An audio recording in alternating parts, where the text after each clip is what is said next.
श्री शिवाय नमस्तुभ्यम। उम्मीद करती हूँ आप लोग अच्छे होंगे। एक बार फिर से स्वागत है आपका अपने चैनल में। हर महीने की कृष्ण पक्ष और शुक्ल पक्ष की त्रयोदशी को प्रदोष का व्रत रखा जाता है। वैशाख महीने के कृष्ण पक्ष की त्रयोदशी को मई महीने का पहला प्रदोष व्रत रखा गया, जो कि रवि प्रदोष व्रत था। अब मई महीने की दूसरा प्रदोष व्रत कब रखा जाएगा और इस दिन प्रदोष काल का समय क्या रहेगा, पूजा करने के शुभ मुहूर्त क्या क्या रहेंगे, इस दिन कैसे पूजा की जाती है और कौन सी कथा सुनी जाती है, इस बारे में आज के वीडियो में आपको बताते हैं। इस साल बैसाख शुक्ल त्रयोदशी तिथि आरंभ होगी 20 मई सोमवार दोपहर 4 बजे से और त्रयोदशी तिथि समाप्त होगी 21 मई मंगलवार शाम 5:39 पे। प्रदोष व्रत हमेशा उस तिथि में रखा जाता है जिस तिथि में प्रदोष काल का समय भी प्राप्त हो।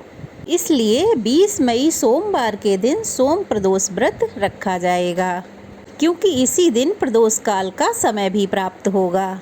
सोमवार का दिन भगवान शिव को समर्पित होता है, इसलिए इस दिन प्रदोष व्रत पढ़ने से इस दिन की महिमा और भी बढ़ जाती है।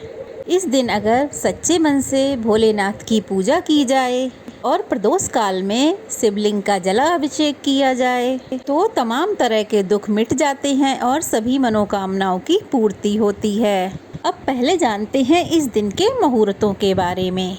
20 मई सोमवार को सूर्योदय होगा सुबह 5:47 पर और सूर्यास्त होगा शाम 6:59 पर। ब्रह्म मुहूर्त होगा सुबह 4:11 से लेकर 4:49 तक। अभिजीत मुहूर्त होगा सुबह 11:56 से लेकर 12:49 तक। सिद्धि योग दोपहर 12:10 तक और राहु काल रहेगा सुबह 7:30 बजे से 9 बजे तक।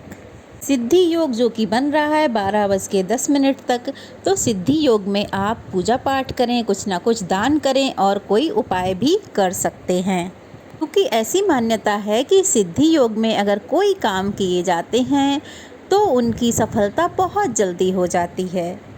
राहु काल जो कि अशुभ मुहूर्त होता है, तो उस समय कोई भी शुभ कार्य ना करें।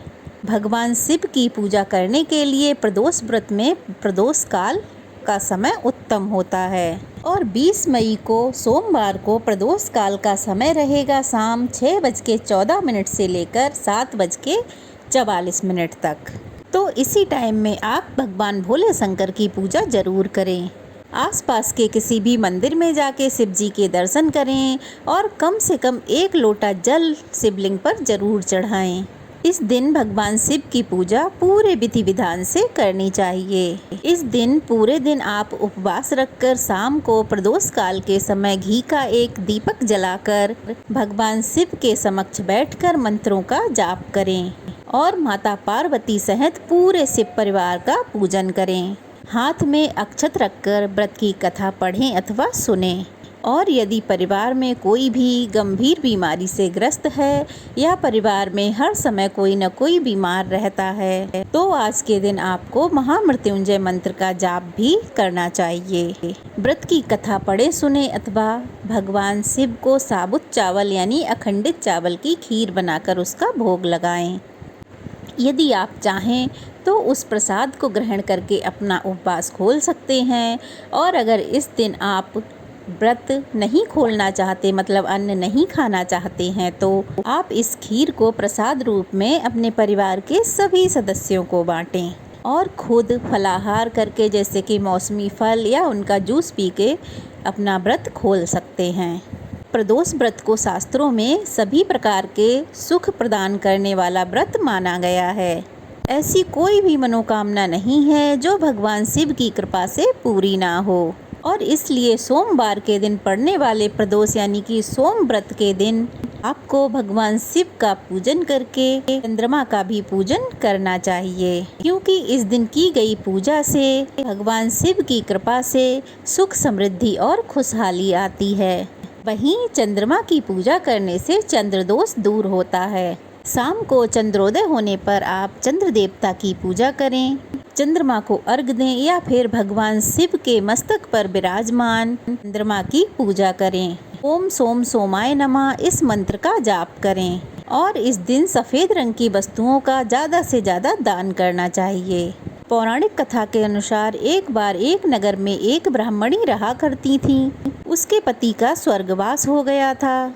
अब उसका सहारा उसका इकलौता पुत्र ही था, जिसके साथ वह सुबह से ही भिक्षा मांगने के लिए निकल पड़ती थीं।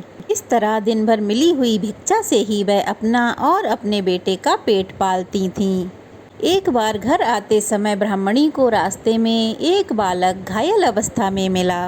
ब्राह्मणी को उस पर दया आ गई तो वह उसको अपने घर ले आई। वह लड़का विदर्भ देश का राजकुमार था। शत्रुओं ने उसके शहर पर आक्रमण कर दिया था और उसके पिता को बंदी बनाकर उसके राज्य पर अधिकार कर लिया था।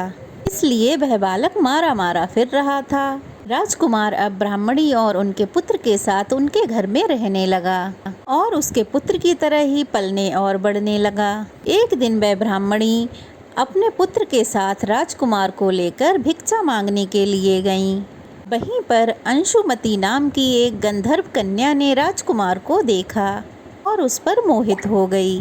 अगले दिन वह अपने माता पिता को राजकुमार से मिलवाने के लिए लेकर आई और कुछ ही दिनों में अंशुमती के माता पिता को भगवान शंकर ने स्वप्न में आदेश दिया कि राजकुमार और अंशुमती का विवाह कर दिया जाए। उन्होंने वैसा ही किया। वह विधवा ब्राह्मणी भगवान शंकर की परम भक्त थी और सारे प्रदोष व्रत रखा करती थी। उनके व्रत का ही प्रभाव था कि राजकुमार ने गंधर्व राज्य की सेना से मिलकर विदर्भ देश से शत्रुओं को भगा दिया और अपने पिता का खोया हुआ राज्य पुनः प्राप्त कर लिया और सुखपूर्वक जीवन बिताने लगा। राजकुमार ने ब्राह्मणी के पुत्र को अपना मंत्री बना लिया। ब्राह्मणी के प्रदोष व्रत के कारण भगवान शंकर की कृपा से जैसे राजकुमार और ब्राह्मणी पुत्र के दिन सुधर गए, वैसे ही भगवान शंकर अपने हर भक्तों पर कृपा बनाए रखते हैं और सबके दिन संवार देते हैं। इस प्रकार सोम प्रदोष व्रत रखने से अगले पिछले जन्म के सभी पापों का नाश हो जाता है। तो यह थी आज की वीडियो। अगर अच्छी लगी हो तो कमेंट बॉक्स में भोलेनाथ की जय अवश्य ही कीजिएगा और अगर नए हैं तो प्लीज़ चैनल को सब्सक्राइब कीजिएगा, वीडियो को लाइक और शेयर ज़रूर कीजिएगा। तो फिर मिलते हैं, तब तक के लिए जय भोलेनाथ। भोलेनाथ की कृपा हम सब पर बनी रहे।